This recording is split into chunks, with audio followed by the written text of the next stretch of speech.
جب پوچھا گیا حضور یہ قربانیاں کیا ہیں، فرمایا تمہارے باپ ابراہیم کی سنت ہے، اور فرمایا کہ ان کو خوش دلی سے اللہ کی راہ میں قربان کرو، قیامت کے دن یہ اپنے بالوں کے ساتھ، اپنے سینگوں کے ساتھ اور اپنے کھروں کے ساتھ آئیں گے۔ اور یہ بھی ارشاد فرمایا کہ کل پل صراط پر یہ سواریاں بن کے تمہیں پل صراط سے پار لگائیں گے۔ اور جب قربانی کے لیے کوئی شخص جانور خوش دلی کے ساتھ رضائے الہی کے حصول کے لیے ذبح کرتا ہے تو اس جانور کا خون زمین پر گرنے سے قبل یہ عمل قبول کر لیا جاتا ہے۔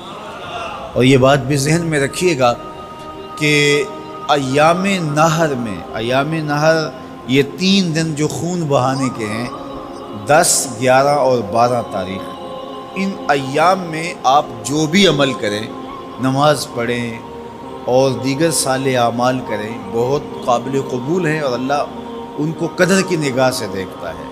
لیکن ان ایام میں جو سب سے زیادہ اللہ کو محبوب عمل ہے وہ راہ خدا میں خون بہانا ہے، قربانی پیش کرنا ہے۔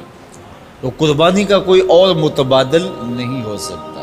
کچھ لوگ یہ فلسفہ ان دنوں کے اندر بیان کرتے ہیں کہ 20-50 ہزار کی قربانی کرنے کی بجائے اتنے اگر کسی غریب کو دے دیے جائیں تو اس کے 2-3 مہینے خیریت سے گزر جاتے ہیں اور وہ گھر کے اندر جو ہے وہ ضرورت کی چیزیں ڈال لیں، تو گوشت تو 2-4 دن کے اندر کھایا پیا جاتا ہے، ختم ہو جاتا ہے۔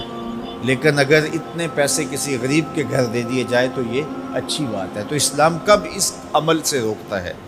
غریب کی مدد کیجیے، صرف عید کے دن ہی نہیں، مینڈے کی جگہ ہی نہیں، بلکہ اسلام تو راہ خدا میں جانور ذبح کر کے اسی جذبے کو بیدار کرنا چاہتا ہے کہ تمہیں گوشت کی ضرورت بھی نہیں تھی پھر بھی تم نے ذبح کر دیا، تو جہاں ضرورت ہوگی اور تمہاری ہمسائیگی میں، تمہارے اطراف میں جب کوئی غریب ہوگا تو پھر تم اس کے لیے ذبح کیوں نہیں کرو گے؟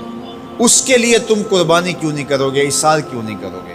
یہاں تو پھر بھی ہم گوشت خود کھا لیتے ہیں یا غرباء میں بانٹ دیتے ہیں، لیکن منا کی وادی میں جہاں لاکھوں قربانیاں پیش کی جاتی ہیں وہاں تو جانور کاٹ کے اس کو ذبح کر کے بس چھوڑ دیا، اس کے گوشت سے غرض ہی نہیں ہوتی۔ زیادہ تر حجاج ایسے ہوتے ہیں جن کو یہ بتا دیا جاتا ہے کہ تمہاری قربانی کر دی گئی ہے، اور وہ فون کال کے انتظار میں یا حکومت وقت کی جانب سے دیے گئے وقت کے بعد حلق کروا دیتے ہیں۔ تو انہوں نے نہ اپنا جانور دیکھا ہوتا ہے، نہ اس کو ذبح ہوتے دیکھتے ہیں، تو صرف انہیں ٹائم بتلا دیا جاتا ہے یا ان کو کال کر دی جاتی ہے تو یہ ان کے لیے کافی ہوتا ہے۔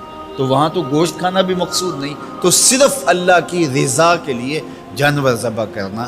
تو جب رضائے الہی کے لیے جانور ذبح کرنے کا جذبہ پیدا کر کے تمہیں راہ خدا میں خرچ کرنے کی ترغیب دی جاتی ہے تو پھر تم پورا سال خرچ کرو گے، تمہارے لیے کوئی مشکل اور کوئی مشقت نہیں ہوگی۔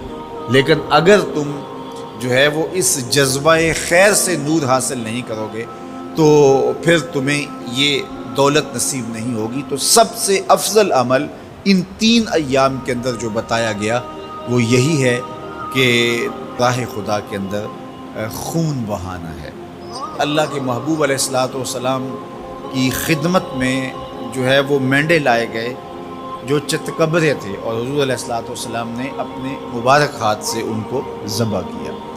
تو عید قرباں یہ ایثار کی عید ہے، یہ قربانی کی عید ہے، اور اسلام ہمیں قربانی سکھاتا ہے۔ اسلام لمحہ لمحہ قربانی ہے، ایک ایک ساعت اسلام قربانی کا نام ہے، اور ہمیں درس زندگی یہی دیا جاتا ہے کہ ہم قربانی سے اپنی زندگی کو عبادت